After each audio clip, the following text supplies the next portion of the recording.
ఇప్పుడు మార్నింగ్ నుంచి కూడా ఆర్టీసీలో ఏవైతే ఎలక్ట్రిక్ బస్సెస్ కానీ తర్వాత హైడ్ బస్సెస్ ఉన్నాయి, మనకి దాదాపు 4,000 బస్సెస్ హైడ్ బస్సెస్ ఉన్నాయి. అన్నిటిని కూడా నడిపించేదానికి ప్రయత్నం చేస్తున్నాము. చాలా వరకు రోడ్ల మీదకి ఎక్కినాయి బస్సులన్నీ కూడా.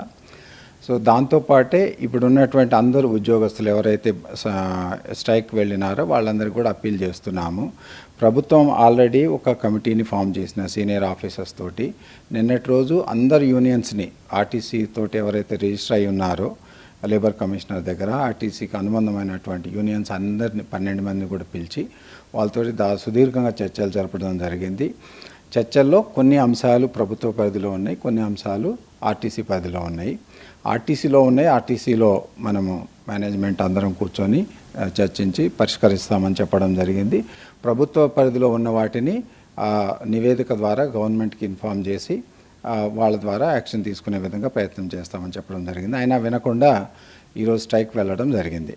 సో దీని మీద ఆర్టీసీ వైపు నుంచి ఏవైతే హైడ్ బస్సెస్ కానీ తర్వాత ఎవరైతే లాయల్ ఉద్యోగస్తులు ఉన్నారో వాళ్ళందరి ద్వారా బస్సెస్ నడిపించేదానికి ప్రయత్నం చేస్తున్నాము. ఎక్కడెక్కడైతే డ్రైవర్స్ ఉన్నారో అన్ని చోట్ల నుంచి కూడా బస్సెస్ నడిపిస్తున్నాము.